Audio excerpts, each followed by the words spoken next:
Tonight, our colleagues in China and around the world are joining us for the big celebration. Why don't we go to our correspondent Chen Mengfei first? Mengfei is standing by for us in Harbin in northeast China.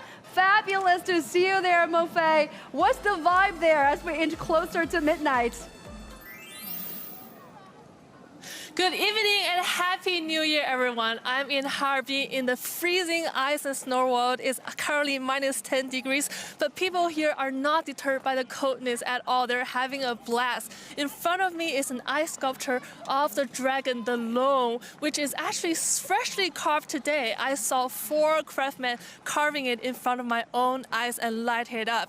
As you know, Harbin has been doing this ice and snow festival for 40 years, and this year is the largest ever, taking up 810 square meters. And people have been coming from all over the country. Today, I met someone from Beijing, I met someone from Russia, I met a lot of people from Sichuan.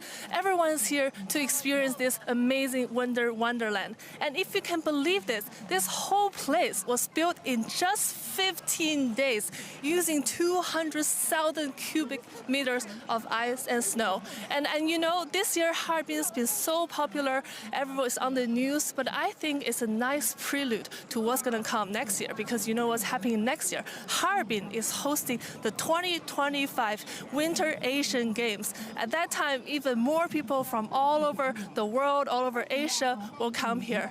And one of the charm of Harbin and this park is that you've got so many things to do. Besides ice sculptures, you have those big ice slides, and also you have this Ferris wheel you can take. If you go on them, you get to see a beautiful area view of the park. And behind me, there's a stage where open air disco has become one of the most popular activities this year. So let's see, how are the guests doing? Hello, 新年快乐.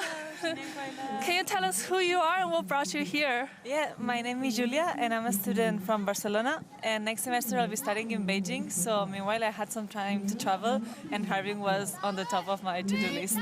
Is it worth it? Yes, definitely. It is very cold in here, but it's amazing. It looks like if I was in the middle of a fairy tale. And Chinese people are very friendly. Yes, they are. Having a good time. Happy New Year. Bye-bye. As you can see, we're ready to party it up in the northernmost province of Heilongjiang. Now, let's take a look at how people are celebrating in the southernmost province of Hainan. Happy Chinese New Year, CGTN viewers. I'm now in Sanya, Hainan province. Hainan is the southernmost province in China, and as a tropical coastal tourist city in Hainan, Sanya has always been a popular choice for people to celebrate the Chinese New Year, and this year is no exception. What I'm now wearing is Hanfu, a traditional costume of Han people in China, and this outfit is designed to blend in with the environment here. As you can see, a town-style themed immersive street board has been built here, restoring the features of the prosperous Tang dynasty. And this scene is very suitable for New Year's Eve, isn't it? During the Chinese New Year, besides the strong festive vibe in Sanya, you can also experience the charm of traditional untouchable cultural heritage projects up close. For example, in the evening, you can watch 打铁花 or the molten iron fireworks show, displaying the brilliance of shining flames. You can also appreciate dragon dance performances.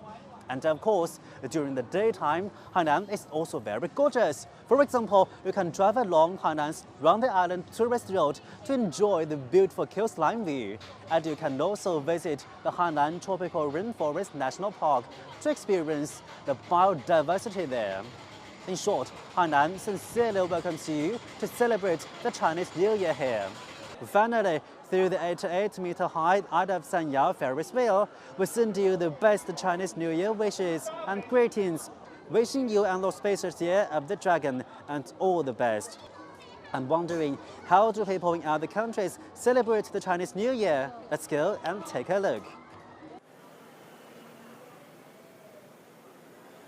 Hello and swadika from Chinatown here in Thailand. I'm Chawarat Yongjiranon and I am at Yawarat. As we anticipate, there's a lot of excitement in the air as we prepare for the Chinese New Year celebration. Her Royal Highness Princess Mahachakri Sirintan will be presiding over the opening ceremony of the festival, which will be starting tomorrow and ending on Sunday on the 11th.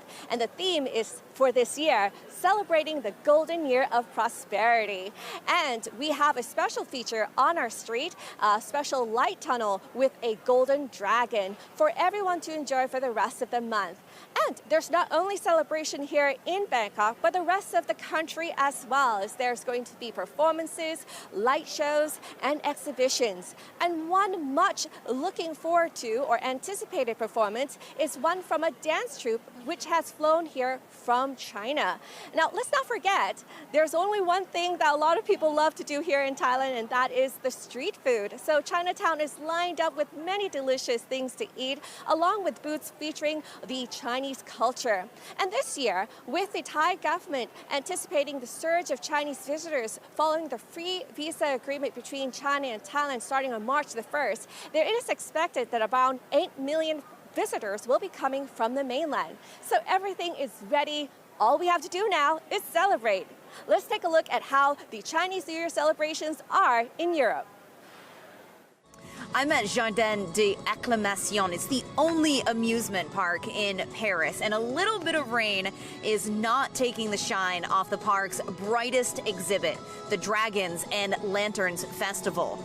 There are roughly 3,000 lanterns spread across the gardens, offering visitors a journey through a classic of Chinese literature, the Book of Mountains and Seas. That collection is the source of many of China's most famous myths, legends, and folklore, dating back more than 2,000 years and brought to life here in the heart of Paris. All of these lanterns were handmade by expert artisans from Shanghai's Yuyuan Garden before being installed here in the park, where they've been delighting tens of thousands of visitors since mid-December.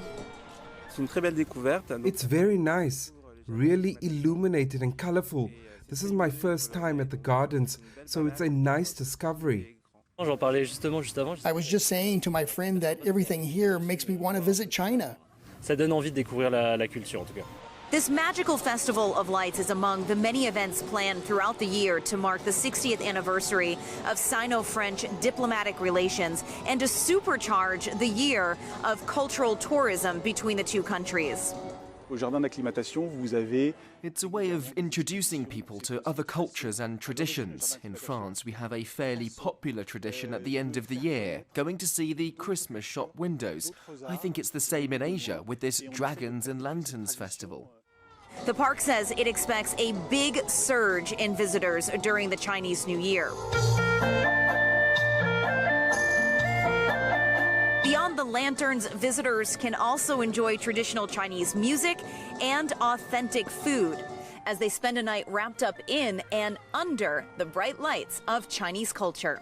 Tony Waterman, CGTN, Paris, France.